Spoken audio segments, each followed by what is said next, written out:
नई दिल्ली के विज्ञान भवन का विशाल सभागार आज अनगिनत कैमरों की फ्लैशलाइट और तालियों की गड़गड़ाहट से गूंज रहा था।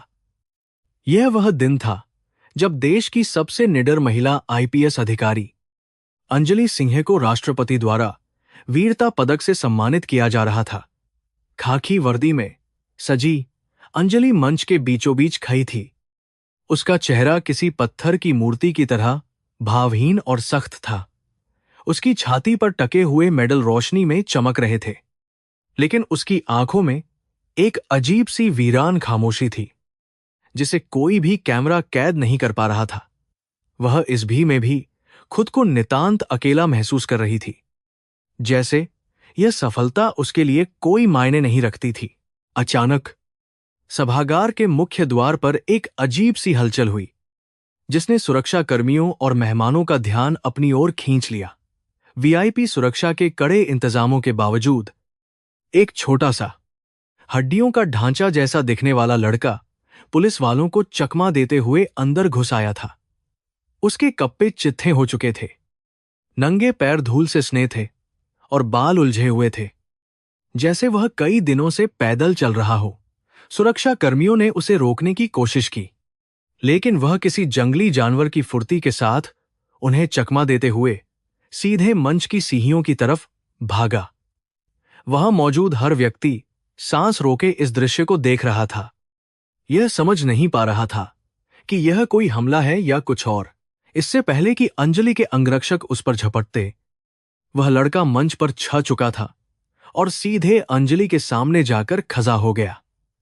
उसने अपने गंदे काले हाथों से अंजलि की प्रेस की हुई कड़क वर्दी का कोना पकड़ लिया। पूरा हॉल सन्न रह गया, यहां तक कि पिन गिरने की भी आवाज सुनी जा सकती थी।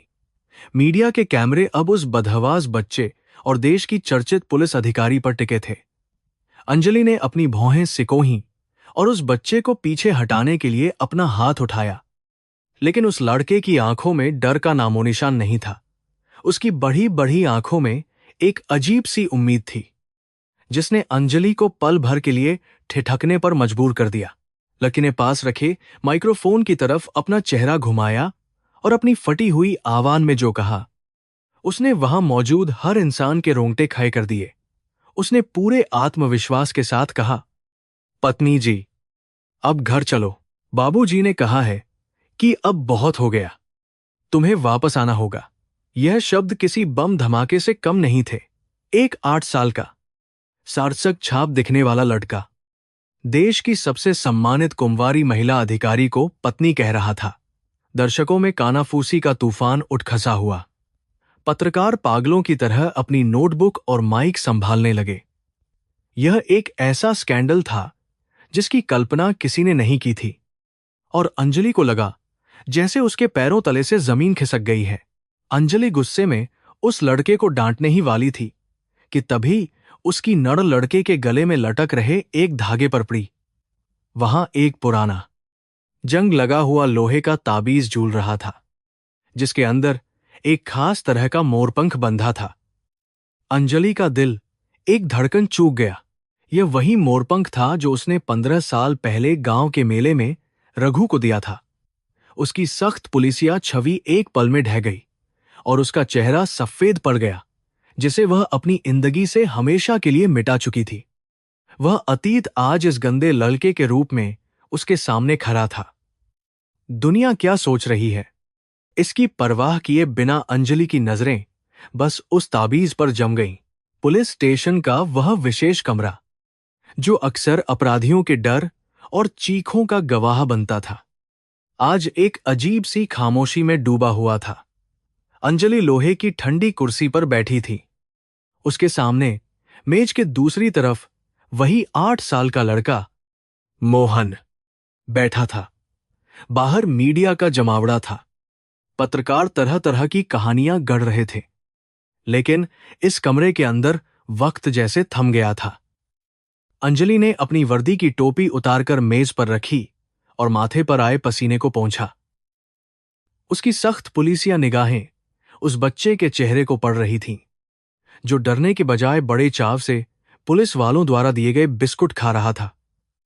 ऐसा लग रहा था जैसे उसे इस बात का रत्ती भर भी अंदाजा नहीं था कि उसने कुछ देर पहले कितनी बड़ी उथल पुथल मचा दी थी।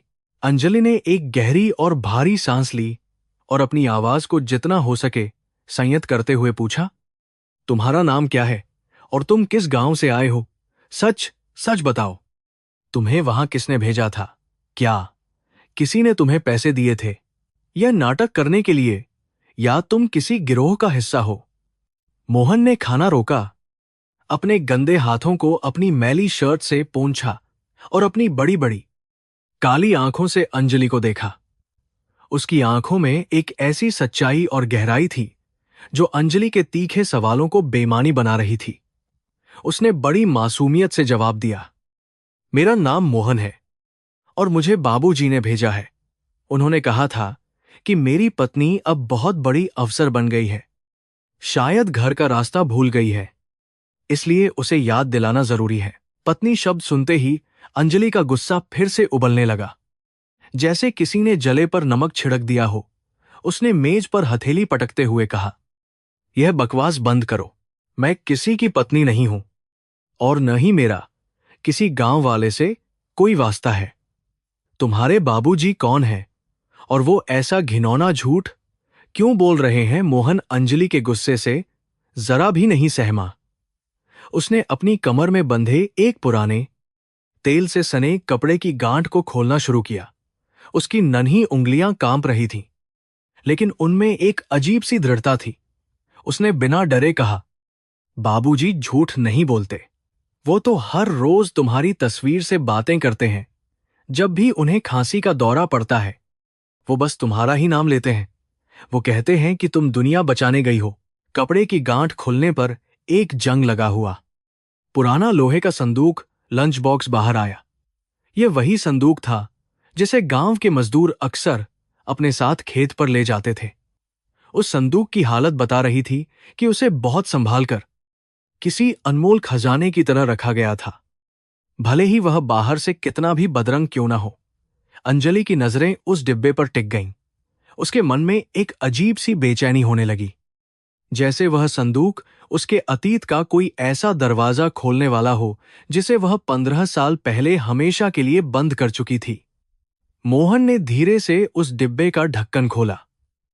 ढक्कन की चरमराती आवाज उस शांत कमरे में किसी धमाके की तरह गूंजी और अंजलि का दिल जोर से धड़कने लगा।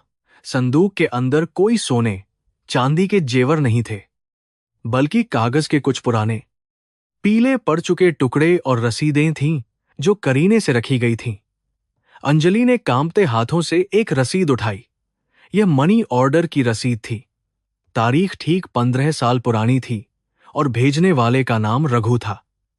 प्राप्तकर्ता के स्थान पर अंजलि के पिता का नाम लिखा था। अंजलि का दिमाग सुन्न हो गया। उसे हमेशा यही बताया गया था कि उसके पिता ने अपनी पुश्तैनी जमीन बेचकर उसकी पढ़ाई और हॉस्टल का खर्च उठाया था, लेकिन इन रसीदों का सच कुछ और ही बयां कर रहा था। हर महीने, हर साल रघु ने अपनी मेहनत की कमाई, अपने खून पसीने का एक एक पैसा उसके पिता को भेजा था, ताकि अंजलि शहर में बिना किसी अभाव के पढ़ सके। उन रसीदों के नीचे एक छोटी सी लाल मखमली थैली थी, जिसका रंग अब फीका पड़ चुका था। अंजलि ने उसे खोला तो उसमें से चांदी की एक पायल गिरी। यह कोई बहुत महंगी पायल नहीं थी, सस्ती गिलट की थी, लेकिन अंजलि इसे एक ही नजर में पहचान गई।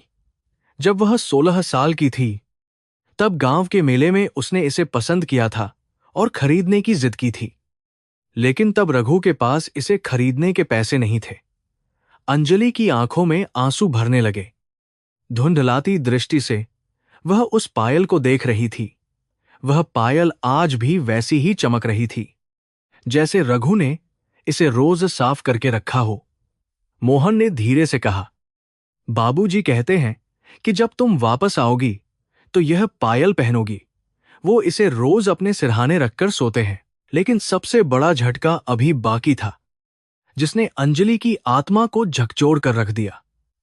संदूक के सबसे निचले हिस्से में एक ब्लैक एंड व्हाइट तस्वीर रखी थी। यह किसी असली शादी की तस्वीर नहीं थी, बल्कि गांव की रामलीला के दौरान खींची गई एक तस्वीर थी, जिसमें रघु और अंजलि ने सीता और राम का किरदार निभाया था। तस्वीर में दोनों के गले में गेंदे के फूलों की माला थी और वे खिलखिलाकर हंस रहे थे। मोहन ने उस तस्वीर पर अपनी छोटी उंगली रखते हुए कहा, देखो, यह तुम हो और यह बाबूजी हैं। बाबूजी ने मुझे बताया था कि यही उनकी असली शादी थी। उन्होंने कभी किसी और औरत को नहीं देखा। वो कहते हैं कि उनकी पत्नी का मन कुछ समय के लिए मैला हो गया है, पर उसका दिल अभी भी साफ है। अंजलि के कानों में सन्नाटा छा गया। बाहर की दुनिया का शोर एकदम गायब हो गया। 15 साल पहले का वह मनहूस दिन उसकी आंखों के सामने घूम गया, जब रघु ने उसे गंदी गालियां दी थीं। उसने कहा था कि वह एक अमीर जमींदार की बेटी से शादी कर रहा है क्योंकि अंजलि गरीब है। उसने अंजलि को धक्के देकर भगा दिया था ताकि वह गुस्से में ही सही गांव छोड़कर शहर चली जाए और अपनी पढ़ाई पर ध्यान दे सके। आज उस झूठ की परतें एक एक करके उतर रही थीं। रघु ने कभी शादी नहीं की थी। उसने अपना पूरा जीवन, अपनी जवानी, अपने सपने, सब कुछ अंजलि के भविष्य के लिए होम कर दिया था और बदले में सिवाय नफरत के कुछ नहीं मांगा था। अंजलि का गला रुंध गया। वह चाहकर भी कुछ बोल नहीं पा रही थी। जैसे शब्द उसके गले में अटक गए हों। उसकी आईपीएस वाली सख्ती आंसुओं के सैलाब में बह गई। उसने मोहन का हाथ अपने हाथों में लिया, वे हाथ जो खुरदरे थे, और कांपती आवाज में पूछा, रघु, तुम्हारे बाबूजी अब कैसे हैं? वो कहाँ हैं? मुझे बताओ मोहन। मोहन की आंखों में पहली बार उदासी की गहरी परछाई दिखी। उसने सिर झुकाकर कहा, बाबूजी बहुत बीमार हैं। उनके मुंह से खून आता है। वैद्य जी ने कहा है कि उनके पास अब ज्यादा वक्त नहीं है, इसलिए उन्होंने मुझे भेजा। उन्होंने कहा, जा मोहन, अपनी मां को ले आ, वरना मैं उसे देखे बिना ही मर जाऊंगा। मां अंजलि के मुंह से यह शब्द एक सिसकी के साथ निकला, जिसे रोक पाना अब उसके बस में नहीं था। मोहन ने सिर हिलाया। हां, बाबूजी ने मुझे नदी किनारे पाया था। उन्होंने मुझे पाला, मुझे अपना नाम दिया, लेकिन हमेशा कहा कि मेरी असली मां शहर में है और बहुत बड़ी अफसर है। मैं अनाथ नहीं हूं। मैं तुम दोनों का बेटा हूं। यह सुनते ही अंजलि अपनी कुर्सी से गिरते गिरते बची। जिस आदमी को वह धोखेबाज समझकर नफरत करती रही, उसने न केवल उसे बनाया, बल्कि एक अनाथ बच्चे को भी उसकी पहचान दी। अंजलि ने तुरंत अपने ड्राइवर को आवाज दी। उसकी आवाज में एक अजीब सा पागलपन था। गाड़ी निकालो, हम अभी रामपुर जा रहे हैं। इसी वक्त सायरन बजाते हुए चलो। पुलिस स्टेशन का माहौल अब पूरी तरह बदल चुका था। जो अंजलि कुछ देर पहले एक सख्त, अनुशासित अधिकारी थी, अब वह बस एक टूटी हुई प्रेमिका और एक अनजान बच्चे की मां थी। उसने मोहन को अपनी गोद में उठाया। वह बच्चा जो धूल और पसीने से सना था, लेकिन अंजलि को उसकी गंध में रघु की खुशबू आ रही थी। उसने अपनी मेडल वाली वर्दी नहीं बदली। उसे वैसे ही जाना था। उसे रघु को दिखाना था कि उसकी कुर्बानी बेकार नहीं गई, कि उसकी वर्दी के पीछे आज भी वही गांव की अंजलि जिंदा है। लेकिन उसके मन में एक डर बैठ गया था, जो उसे अंदर ही अंदर खाए जा रहा था। क्या वह समय पर पहुंच पाएगी, या फिर नियति एक बार फिर उसके साथ कोई क्रूर मजाक करने वाली थी? पुलिस की जीप सायरन बजाती हुई दिल्ली कानपुर हाईवे पर हवा से बातें कर रही थी, लेकिन अंजलि का मन 15 साल पीछे उस धूल भरे गांव रामपुर की गलियों में भटक रहा था। वह वसंत का महीना था और पूरा गांव होली के रंगों में सराबोर था। उस समय अंजलि केवल 17 साल की थी, जिसकी आंखों में पुलिस अफसर बनने के नहीं, बल्कि रघु के साथ घर बसाने के सपने तैरते थे। रघु, जो उस समय 20 साल का गबरू जवान था, गांव का सबसे मेहनती लड़का माना जाता था। उसके पास अपनी थोड़ी सी पुश्तैनी जमीन थी, जिस पर वह दिन रात पसीना बहाता था। उन दिनों हवाओं में भी एक अलग तरह की मिठास थी, और अंजलि को लगता था कि उसकी छोटी सी दुनिया रघु के आसपास ही शुरू होती है और वहीं खत्म हो जाती है। वे दोनों घंटों नदी किनारे बैठकर भविष्य की योजनाएं बनाते थे, जहां गरीबी का कोई नामोनिशान नहीं होता था। लेकिन गरीबों की खुशियों को अक्सर किसी की नजर लग ही जाती है, और अंजलि की किस्मत में भी यही लिखा था। अंजलि के पिता, जो एक सीधे साधे किसान थे, गांव के क्रूर साहूकार लाला धनीराम के कर्ज के जाल में बुरी तरह फंसे हुए थे। सूखा पड़ने के कारण फसल बर्बाद हो गई थी और ब्याज की रकम मूलधन से भी ज्यादा हो चुकी थी। एक शाम लाला धनीराम ने अंजलि के घर आकर एक घिनौना प्रस्ताव रखा। उसने कहा कि अगर कर्ज नहीं चुकाया गया तो अंजलि को उससे शादी करनी होगी। लाला धनीराम उम्र में अंजलि के पिता से भी बड़ा था और उसकी पहले से 2 पत्नियां थीं। यह खबर सुनते ही अंजलि के घर में मातम छा गया। अंजलि अपनी मां के गले लगकर पूरी रात रोती रही, क्योंकि उसे अपनी पढ़ाई और रघु का साथ दोनों हमेशा के लिए छूटते हुए नजर आ रहे थे।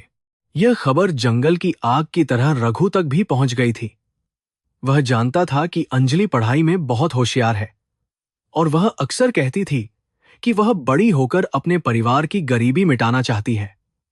रघु यह भी जानता था कि अंजलि के पिता लाला के दबाव के आगे ज्यादा दिन नहीं टिक पाएंगे। उस रात रघु ने एक ऐसा फैसला लिया जिसने उसकी रूह को हमेशा के लिए छलनी कर दिया। वह शहर गया, जहां अस्पतालों के दलाल अक्सर पैसों की जरूरत वाले गरीबों की तलाश में रहते थे। उसने अपनी पुश्तैनी जमीन, जो उसके पूर्वजों की आखिरी निशानी थी और उसके स्वाभिमान का प्रतीक थी, उसे बेचने का सौदा कर लिया। इसके अलावा उसने अपनी एक किडनी बेचने का भी गुप्त समझौता किया, ताकि एकमुश्त इतनी बड़ी रकम मिल सके जो अंजलि के पिता का पूरा कर्ज उतारने और अंजलि की शहर में पढ़ाई के लिए काफी हो। 2 दिन बाद रघु अंजलि के पिता के पास पहुंचा और उनके कदमों में नोटों की गड्डियां रख दी। अंजलि के पिता की आंखें फटी की फटी रह गईं। रघु ने उनसे हाथ जोड़कर विनती की कि वे यह पैसा रख लें और लाला का कर्ज चुका दें। लेकिन उसने एक बहुत ही कड़ी शर्त रखी। अंजलि को कभी भी यह पता नहीं चलना चाहिए कि यह पैसा रघु ने दिया है।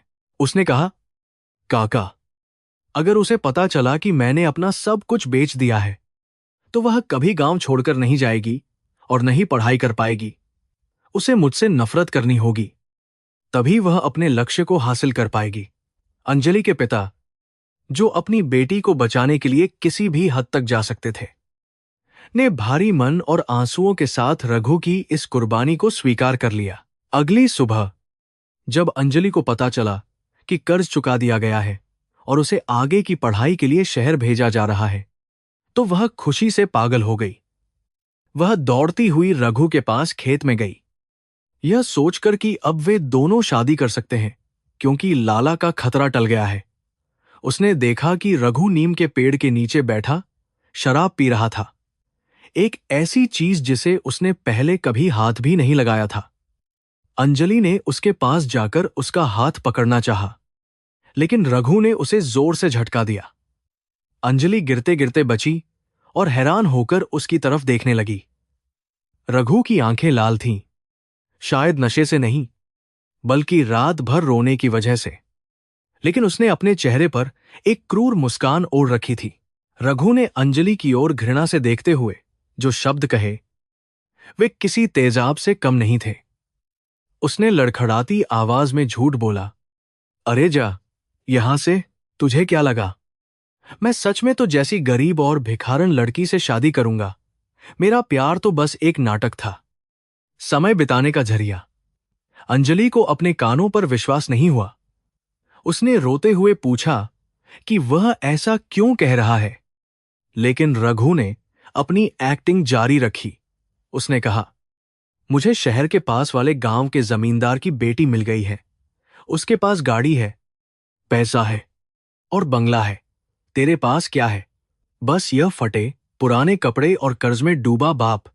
मैं अपनी जिंदगी बर्बाद नहीं कर सकता। हर शब्द अंजलि के दिल पर हथौड़े की तरह बज रहा था। अंजलि ने रघु के पैरों को पकड़ लिया और गिड़गिड़ाने लगी, रघु, ऐसा मत कहो। हम मिलकर मेहनत करेंगे, सब ठीक हो जाएगा। हमारे वादों का क्या हुआ, लेकिन रघु जानता था कि अगर वह आज पिघल गया तो अंजलि कभी भी आईपीएस नहीं बन पाएगी। उसने अपने दिल पर पत्थर रखकर अंजलि को ठोकर मारी और उसे दूर धकेल दिया। उसने चिल्लाकर कहा, तेरी औकात नहीं है मेरी पत्नी बनने की, चली जा यहां से और अपनी शक्ल मत दिखाना। मुझे आजादी चाहिए तुझसे। वहां खड़े कुछ दोस्त, जिन्हें रघु ने पहले ही समझा दिया था, वे भी रघु के साथ हंसने लगे। अंजलि का स्वाभिमान चकनाचूर हो गया था। वह मिट्टी में पड़ी रोती रही, और जिस इंसान को वह देवता मानती थी वह आज उसे शैतान नजर आ रहा था। उस अपमान की आग ने अंजलि के अंदर की मासूमियत को जलाकर राख कर दिया। वह वहां से उठी, अपनी धूल झाड़ी और अपनी आंसुओं से भरी आंखों से रघु को आखिरी बार देखा। उस नजर में अब प्यार नहीं बल्कि नफरत और बदले की आग थी। उसने कसम खाई कि वह इतना बड़ा आदमी बनेगी कि एक दिन रघु जैसे लोग उसके सामने सिर उठाने की भी हिम्मत नहीं कर पाएंगे। वह वहां से भाग गई। यह नहीं देख पाई कि उसके जाते ही रघु वहीं जमीन पर गिर पड़ा और फूट फूट कर रोने लगा। उसने अपनी छाती पीट पीट कर उस दर्द को बाहर निकालने की कोशिश की जो उसे अंदर से मार रहा था। उसने अपने ही हाथों से अपने प्यार का गला घोंट दिया था, सिर्फ इसलिए ताकि उसका प्यार जिंदा रह सके और आसमान छू सके। अगले दिन अंजलि बस में बैठकर शहर के लिए रवाना हो रही थी। पूरा परिवार उसे छोड़ने आया था, लेकिन उसकी नजरें भीड़ में रघु को तलाश रही थीं, शायद आखिरी उम्मीद में कि वह उसे रोकने आएगा। लेकिन रघु वहां नहीं था। वह बस स्टैंड के पीछे एक पुराने बरगद के पेड़ की ओट में छुपा खड़ा था। जैसे ही बस का इंजन स्टार्ट हुआ और बस ने रफ्तार पकड़ी, रघु की रूह कांप उठी। वह बस के पीछे भागना चाहता था, चिल्लाकर कहना चाहता था कि मैं तुमसे बहुत प्यार करता हूं अंजलि। यह सब झूठ था, लेकिन उसने अपने कदम रोक लिए। वह वहीं धूल में खड़ा बस को तब तक देखता रहा जब तक वह आंखों से ओझल नहीं हो गई। उस दिन रघु ने भी अपनी एक चिता जला दी थी, अपने सपनों की चिता। शहर पहुंचकर अंजलि ने खुद को किताबों में दफन कर लिया। हर बार जब उसे नींद आती या थकान महसूस होती तो रघु के कड़वे शब्द उसके कानों में गूंजते और उसकी नींद उड़ा देते। तेरी औकात नहीं है, यह वाक्य उसके लिए मंत्र बन गया था। उसने दिन रात एक कर दिया।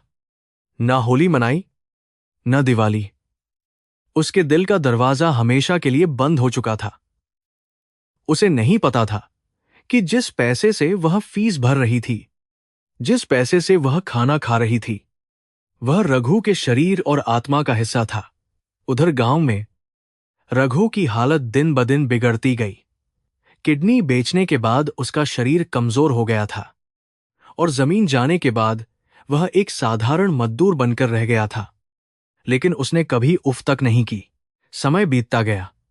अंजलि ने यूपीएससी की परीक्षा पास की और आईपीएस बनी। उसकी सफलता की खबर अखबारों में छपी, जिसे गांव के एक चाय वाले ने रघु को पढ़कर सुनाया। उस दिन रघु की बूढ़ी और थकी हुई आंखों में एक अजीब सी चमक आ गई थी। उसने उस अखबार की कटिंग को अपने सीने से लगा लिया और पागलों की तरह हंसने लगा, फिर रोने लगा।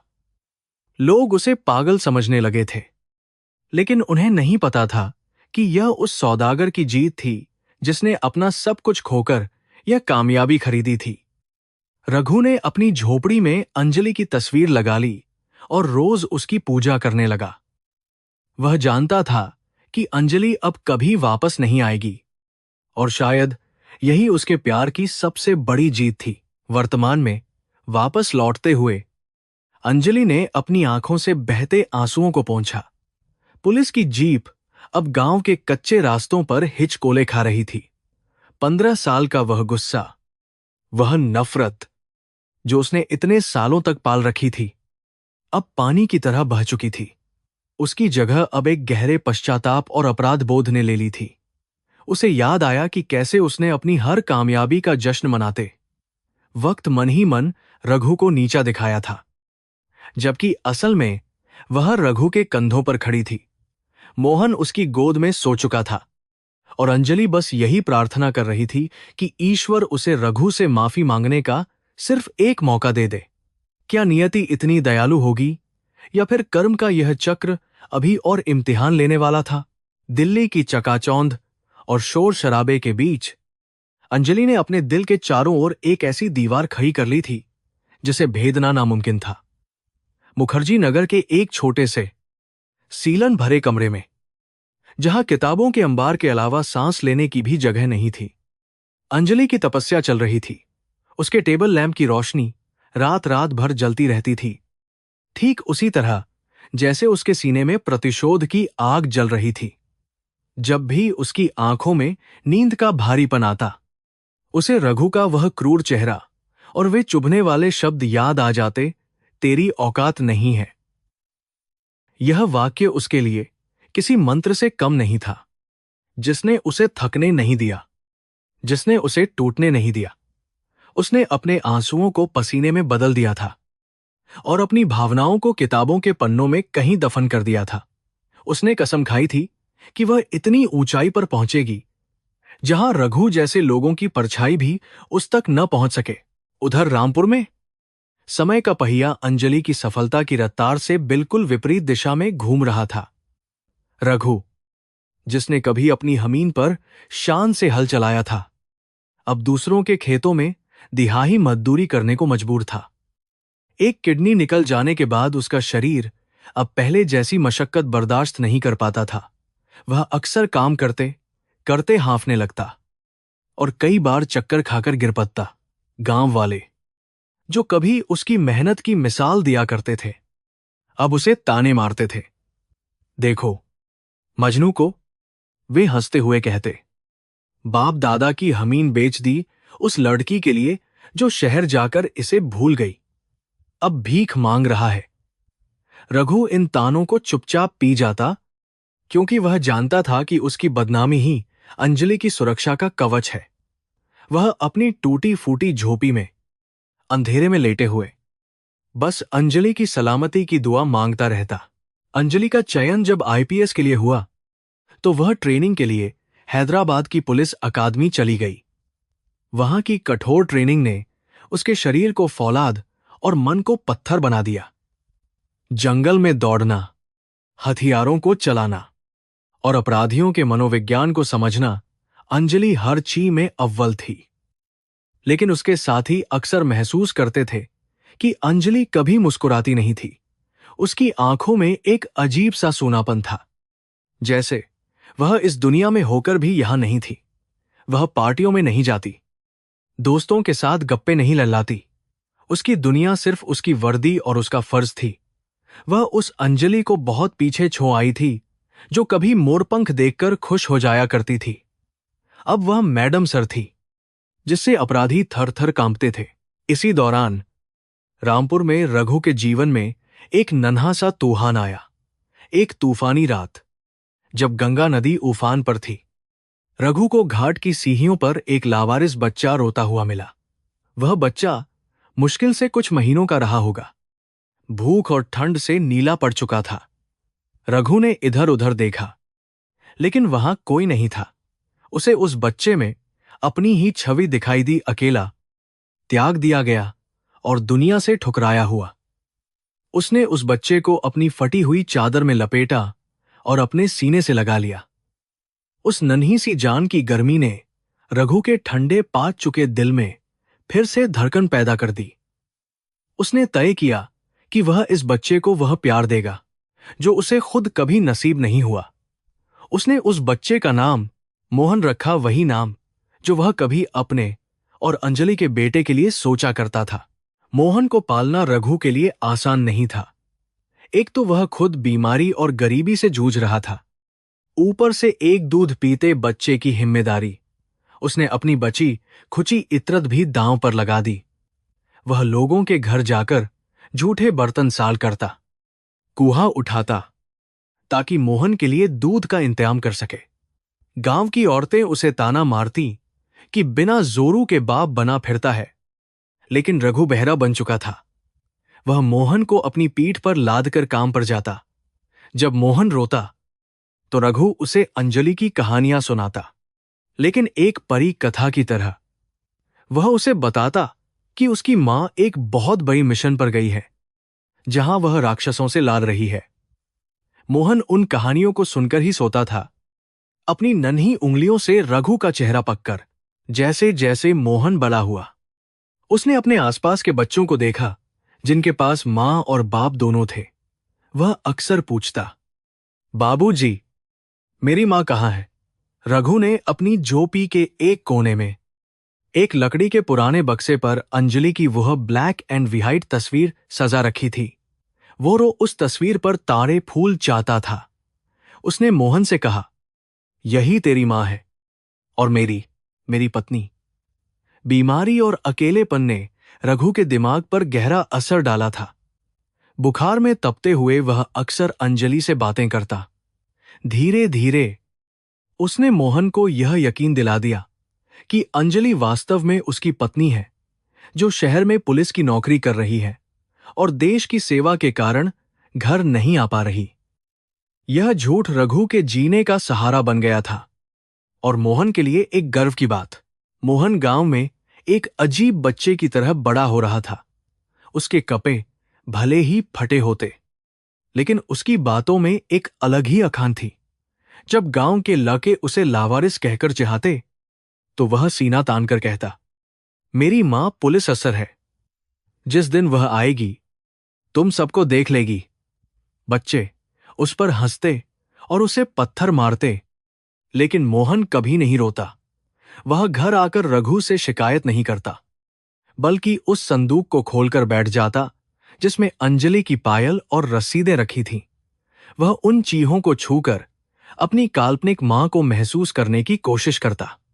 रघु उसे दूर से देखता और अपनी आंखों के आंसू पोंछ लेता। उसे डर था कि जिस दिन मोहन को सच पता चलेगा, वह भी उसे छोड़कर चला जाएगा। साल बीतते गए और रघु की हालत बद से बदतर होती गई। टीबी की बीमारी ने उसके फेफड़ों को जकड़ लिया था। उसे खून की उल्टियां होने लगी थीं। इलाज के लिए पैसे नहीं थे और सरकारी अस्पताल जाने की उसकी हिम्मत नहीं थी।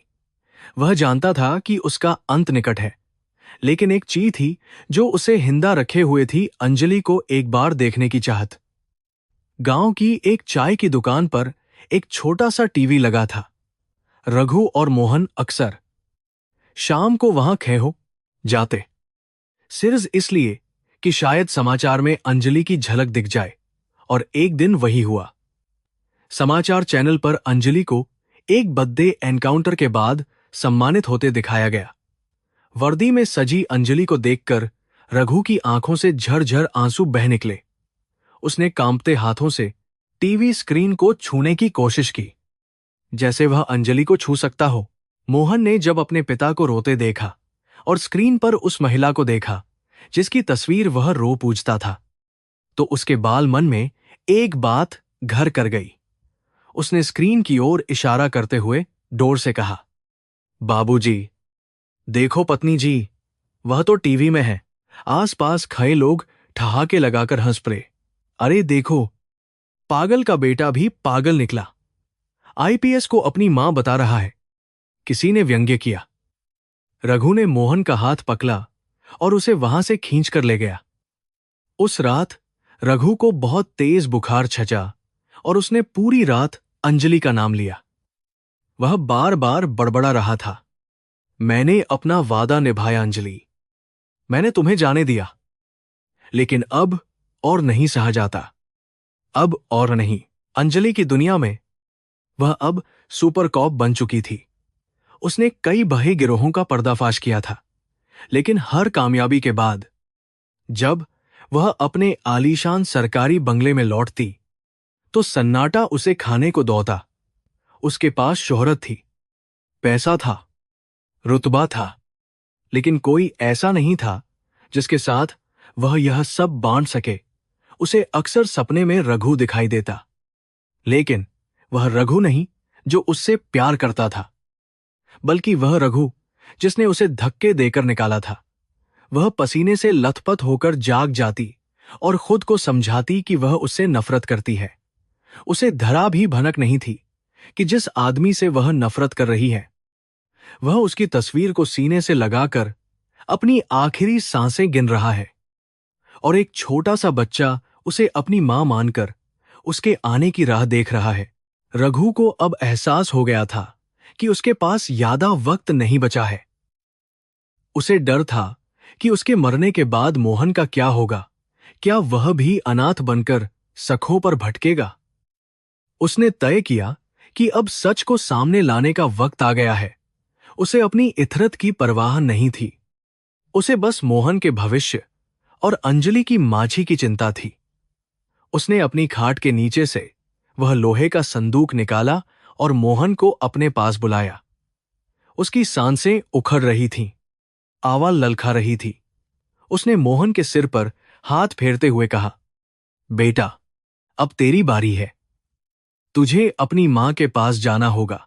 उसे बताना होगा कि रघु ने अपना कर चुका दिया है। यह कहते हुए उसने संदूक मोहन के हाथों में थमा दिया, यह जाने बिना कि यह छोटा सा बच्चा उसकी बातों का क्या मतलब निकालेगा। रामपुर की उस जर्जर झोपड़ी में मौत ने दस्तक दे दी थी। रघु की खांसी अब रुकने का नाम नहीं ले रही थी और हर खांसी के साथ उसके फेफड़ों से जीवन का अंश बाहर निकल रहा था। बाहर मूसलाधार बारिश हो रही थी, जैसे आसमान भी इस अभागे प्रेमी की दशा पर रो रहा हो। रघु चारपाई पर पड़ा पड़ा अपनी सांसों से जूझ रहा था। उसे महसूस हो गया था कि यमराज अब उसके दरवाजे पर खड़े हैं, लेकिन उसकी आंखों में मौत का डर नहीं था, बल्कि एक अधूरा काम पूरा न कर पाने की बेचैनी थी। वह अंजलि को एक आखिरी बार देखना चाहता था, या कम से कम उस तक यह संदेश पहुंचाना चाहता था कि उसने अपना वचन अंत तक निभाया है। उसने अपनी कांपती आवाज में मोहन को पुकारा, जो कोने में सहमा हुआ बैठा अपने बाबूजी को देख रहा था। मोहन दौड़कर रघु के पास आया और अपने नन्हे हाथों से उसका माथा सहलाने लगा। रघु का शरीर बुखार से तप रहा था। उसने अपने तकिए के नीचे से चाबी निकाली और उस पुराने लोहे के संदूक को खोलने का इशारा किया। रघु ने अपनी उखड़ती सांसों को संभालते हुए कहा, मोहन, अब मेरे पास वक्त नहीं है। यह संदूक, यह मेरी पूरी जिंदगी की कमाई है। इसे लेकर दिल्ली जा, वहां तेरी मां मिलेगी। उसे यह संदूक देना और कहना कि रघु ने अपना कर्ज चुका दिया। रघु का गला भर आया। वह कहना चाहता था कि जा और अपनी मां के पास रहे, लेकिन उसके मुंह से केवल यही निकला, जा, उसे ले आ। शायद उसे देखकर मेरे प्राणों को मुक्ति मिल जाए। 8 साल के मोहन का बाल मन रघु की इस पहेली को अपनी तरह से समझ रहा था। उसे लगा कि उसके बाबूजी की बीमारी का इलाज किसी दवा में नहीं, बल्कि उस पत्नी जी के पास है। उसने सोचा कि जैसे हनुमान जी संजीवनी बूटी लाए थे, वैसे ही उसे अपनी मां को लेकर आना होगा ताकि बाबूजी ठीक हो सके। उसकी आंखों में आंसू थे, लेकिन एक अजीब सा संकल्प भी था। उसने वह भारी संदूक उठाया, जो उसके छोटे से शरीर के लिए बहुत भारी था, और उसे अपनी कमर पर गमछे से कसकर बांध लिया। उसने रघु के चरण स्पर्श किए, जो अब लगभग बेहोश हो चुके थे, और अंधेरी रात में तूफान का सामना करने के लिए झोपड़ी से बाहर निकल गया। गांव का रास्ता कीचड़ से भरा था और बिजली कड़क रही थी, लेकिन मोहन के कदम नहीं रुके। उसे डर लग रहा था। सन्नाटे में झींगुरों की आवाज उसे डरा रही थी, लेकिन बाबूजी का चेहरा उसे आगे बढ़ने की हिम्मत दे रहा था। वह भीगता हुआ रेलवे स्टेशन पहुंचा। वहां मालगाड़ियों और पैसेंजर ट्रेनों का शोर था। मोहन ने कभी अकेले सर नहीं किया था। उसे नहीं पता था कि टिकट क्या होता है या दिल्ली कौन सी दिशा में है। उसने बस एक कुल्ली को दिल्ली चिल्लाते हुए सुना और उसी दिशा में खड़ी एक खचाखच भरी ट्रेन की जनरल बोगी में लोगों के पैरों के बीच जगह बनाकर घुस गया। ट्रेन का डिब्बा इंसानों से अटा पड़ा था। पसीने की बदबू, बीड़ी का धुआं और लोगों का शोर, यह सब मोहन के लिए किसी नरक से कम नहीं था। वह एक सीट के नीचे दुबक कर बैठ गया, अपने संदूक को सीने से भींचकर। उसे डर था कि कोई उसका खजाना छीन न ले। ट्रेन की गड़गड़ाहट के साथ उसका पेट भी भूख से गड़गड़ा रहा था। उसने पिछले 2 दिनों से कुछ नहीं खाया था। उसके सामने बैठी एक महिला अपने बच्चे को पूड़ी खिला रही थी। मोहन ललचाई नजरों से देख रहा था, लेकिन उसने हाथ नहीं फैलाया। उसके बाबूजी ने सिखाया था कि मांगना भीख है, और वह भिखारी नहीं, एक पुलिस अफसर का बेटा है। सफर अंतहीन लग रहा था। कभी टिकट चेकर आता तो मोहन किसी बोरे के पीछे छिप जाता, कभी टॉयलेट में बंद हो जाता। घंटों के सर के बाद जब ट्रेन दिल्ली के स्टेशन पर रुकी तो मोहन को लगा जैसे वह किसी दूसरी दुनिया में आ गया है। यहां का शोर गांव के शोर से अलग था। यह मशीनी और बेरहम था। स्टेशन से बाहर निकलते ही उसे तेज रफ्तार गाड़ियों और ऊंची इमारतों ने घेर लिया। वह चींटी की तरह महसूस कर रहा था, जिसे यह शहर किसी भी पल कुचल सकता था। उसने कई लोगों से पूछा, मेरी मां पुलिस अफसर है, वह कहां मिलेगी? लेकिन लोग उसे पागल समझकर धक्का दे देते या हंसते हुए आगे बढ़ जाते। दिल्ली की सड़कें मोहन के लिए एक भूल भुलैया थीं। वह 2 दिन तक भूखा प्यासा भटकता रहा। उसने नल का पानी पीकर अपनी प्यास बुझाई और कचरे के ढेर में पड़ी आधी खाई हुई ब्रेड से अपनी भूख मिटाई। उसके पैर सूज गए थे, तलवों में छाले पड़ गए थे, लेकिन उसने हार नहीं मानी। वह जानता था कि अगर वह खाली हाथ लौटा तो उसके बाबूजी नहीं बचेंगे। रात को वह फुटपाथ पर सोता, जहां मच्छर और ठंड उसे सोने नहीं देते। वह संदूक को तकिया बनाकर लेटता और आसमान की तरफ देखकर अंजलि से शिकायत करता, तुम कहां हो बाबू जी, तुम्हें बुला रहे हैं। तीसरे दिन जब वह लगभग हिम्मत हार चुका था, उसकी नजर सड़क किनारे लगी एक टीवी की दुकान पर पड़ी। वहां कई लोग भीड़ लगाकर न्यूज देख रहे थे। स्क्रीन पर वही चेहरा था, कड़क वर्दी, गंभीर चेहरा और आंखों में अंगारे। न्यूज एंकर चिल्ला रहा था, आज विज्ञान भवन में राष्ट्रपति द्वारा सम्मानित होंगी एसपी अंजलि सिंह। मोहन का दिल जोर से धड़कने लगा। उसने अपनी पत्नी जी को पहचान लिया था। उसने पास खड़े एक रिक्शेवाले का कुर्ता खींचा और स्क्रीन की तरफ इशारा करते हुए पूछा, यह विज्ञान भवन कहाँ है? मुझे वहां जाना है। यह मेरी मां है। रिक्शे वाले ने उसे ऊपर से नीचे तक देखा। गंदे कपड़े, उलझे बाल और बदबूदार शरीर। उसने हंसते हुए कहा, चल भाग यहां से, पागल कहीं का।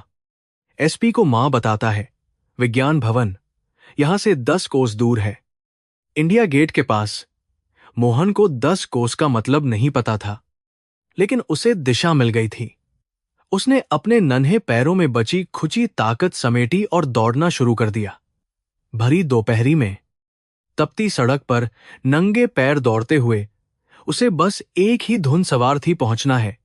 उसके छाले फूट गए, खून निकलने लगा, लेकिन उसे दर्द महसूस नहीं हो रहा था। उसे बस रघु की उखड़ती सांसें याद आ रही थीं। विज्ञान भवन के बाहर का नजारा किसी किले जैसा था। पुलिस की बैरिकेडिंग, बंदूकधारी पहरेदार और लाल बत्ती वाली गाड़ियों की कतार। मोहन वहां पहुंचा तो उसकी सांस फूल रही थी। वह पसीने से लथपथ था। उसने मुख्य द्वार से घुसने की कोशिश की, लेकिन एक संतरी ने उसे डंडा दिखाकर भगा दिया। हट यहां से भिखारी, यह कोई धर्मशाला नहीं है, संतरी ने डांटा। मोहन की आंखों में आंसू आ गए। वह इतना करीब आकर भी इतना दूर था। लेकिन तभी उसने देखा कि एक कैटरिंग की गाड़ी अंदर जा रही है। सुरक्षाकर्मी गाड़ी की चेकिंग में व्यस्त थे। मोहन ने आव देखा न ताव। वह बिजली की फुर्ती से उस गाड़ी के नीचे घुस गया और एक्सेल को पकड़कर लटक गया। गाड़ी उसे अंदर ले गई। अंदर पहुंचकर वह झाड़ियों में छिपा रहा। उसका दिल किसी हथौड़े की तरह बज रहा था। उसने देखा कि सामने बड़ा सा ऑडिटोरियम है, जहां से तालियों की आवाज आ रही है। उसने अपने कपड़ों को झाड़ा, संदूक को कसकर पकड़ा और एक गहरी सांस ली। उसे पता था कि अब उसे दौड़ना है, अपनी जिंदगी की सबसे जरूरी दौड़। वह पिछले दरवाजे से ऑडिटोरियम के अंदर घुसा और भीड़ की परवाह किए बिना सीधे मंच की तरफ भागा। उस पल उसे न पुलिस का डर था, न राष्ट्रपति का, न समाज का। उसे बस वह वादा याद था जो उसने अपने मरते हुए पिता से किया था। जब वह मंच की सीढ़ियां चढ़ रहा था तो उसकी आंखों के सामने रघु का चेहरा था। उसने अंजलि का पल्लू पकड़ा और वह शब्द कहे जिसने पूरी दुनिया को हिला दिया। यह एक बच्चे का पागलपन नहीं था, यह एक बेटे का समर्पण था, एक पति का त्याग था जो उस संदूक में बंद होकर यहां तक पहुंचा था। मोहन अपनी मंजिल तक पहुंच चुका था, लेकिन उसे नहीं पता था कि उसका यह सड़क कई जिंदगियों को हमेशा के लिए बदलने वाला है। नीली बत्ती की चमक और सायरन की गूंज ने रामपुर गांव की गहरी खामोशी को चीर कर रख दिया। अंजलि की गाड़ी धूल भरे कच्चे रास्तों पर हिचकोले खाती हुई आगे बढ़ रही थी, ठीक वैसे ही जैसे उसका दिल पसलियों से टकरा रहा था। जिस गांव को वह 15 साल पहले नफरत और अपमान के साथ छोड़ गई थी, आज वही गांव उसे किसी चुंबक की तरह अपनी ओर खींच रहा था। गाड़ी की हेडलाइट्स में चमकता हर एक पेड़, हर एक मोड़ उसे रघु के साथ बिताए उन पलों की याद दिला रहा था। अंजलि ने अपनी वर्दी के बटन थोड़े ढीले किए। उसे सांस लेने में तकलीफ हो रही थी। उसका मन बस एक ही प्रार्थना कर रहा था, हे ईश्वर, बस एक बार, केवल एक बार उसे हिंदा मिला दे, ताकि मैं उसके पैरों में गिरकर अपने किए की माफी मांग सकूं। गाड़ी एक जर्जर और वीरान झोपड़ी के सामने जाकर रुकी। यह वही जगह थी जहां कभी रघु का पक्का पुश्तैनी मकान हुआ करता था, लेकिन अब वहां फूस और मिट्टी का एक टूटा फूटा ढांचा खड़ा था जो हवा के झोंकों से कांप रहा था। हेडलाइट की रोशनी में वह झोपड़ी किसी कंकाल जैसी दिख रही थी। अंजलि गाड़ी से नीचे उतरी। उसके महंगे पुलिसिया बूट गांव की धूल में सन गए। गांव वाले जो सायरन की आवाज सुनकर जाग गए थे, अब सहमे हुए अपने घरों से झांक रहे थे। उन्हें विश्वास नहीं हो रहा था कि यह वही लाला की कर्जदार अंजलि है जो आज इतनी बड़ी अफसर बनकर लौटी है।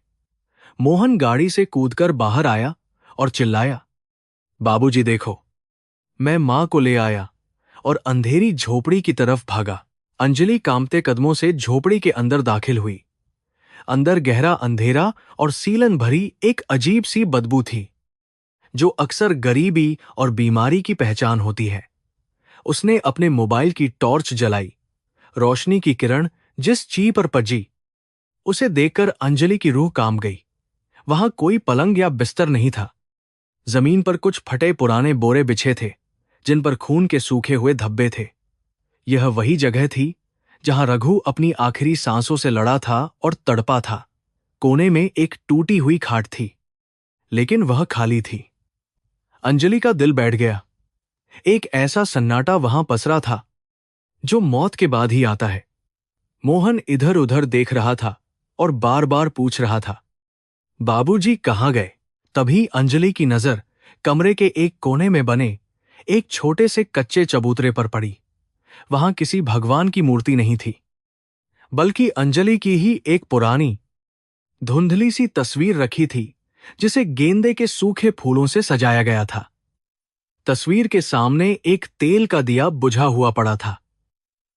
यह रघु का मंदिर था। हाँ, और अंजलि उसकी इकलौती देवी। उस तस्वीर के ठीक बगल में एक लाल कपड़े से ढका हुआ मिट्टी का कलश रखा था। अंजलि के पैरों तले से जमीन खिसक गई। वह उस कलश को पहचानती थी। हिंदू धर्म में अस्थियों को विसर्जन से पहले इसी तरह रखा जाता है। वह एक पल के लिए पत्थर की हो गई। उसके मुंह से चीख भी नहीं निकल पाई, बस आंखों से आंसुओं का सैलाब बह निकला। पीछे से एक बूढ़ी औरत की खांसने की आवाज आई। वह पड़ोस की काकी थी जिसने रघु को मरते हुए देखा था। उसने अंजलि को देखा और पहचान लिया। काकी ने अपनी मैली साड़ी के पल्लू से आंसू पोंछते हुए कहा, बड़ी देर कर दी बेटी, बहुत देर कर दी। वह कल शाम तक तुम्हारा इंतजार करता रहा। हर आहट पर उसे लगता था कि तुम आ गई हो। वह मोहन को भेजकर पछता रहा था कि कहीं बच्चा खो न जाए, लेकिन उसे यकीन था कि तुम आओगी। मरते वक्त भी उसकी जुबान पर बस एक ही नाम था, अंजलि। उसने मुझसे वचन लिया था कि उसकी अस्थियां तब तक गंगा में मत बहाना जब तक अंजलि आकर उन्हें अपने हाथों से न छू ले। काकी की बातें अंजलि के दिल पर खंजर की तरह चल रही थीं। काकी ने आगे बताया, पूरा गांव उसे पागल कहता था, शराबी कहता था, लेकिन उसने कभी शराब को हाथ नहीं लगाया, सिवाय उस एक दिन के जब उसने तुम्हें भगाया था। उसने अपनी एक किडनी बेच दी थी और अपनी जमीन गिरवी रख दी थी ताकि तुम्हारी कॉलेज की फीस भर सके। बाकी बची जिंदगी उसने कोल्हू के बैल की तरह दूसरों के खेतों में काम किया और जो भी पैसा मिला वह तुम्हारे पिता को भेजता रहा। वह खुद भूखा सोता था ताकि मोहन को खिला सके और तुम्हारे लिए पैसे जोड़ सके।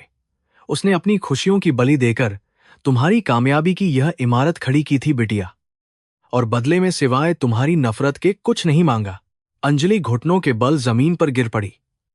वह सख्त आईपीएस अधिकारी जो बड़े बड़े अपराधियों के सामने नहीं झुकती थी, आज उस मिट्टी के कलश के सामने टूटकर बिखर गई।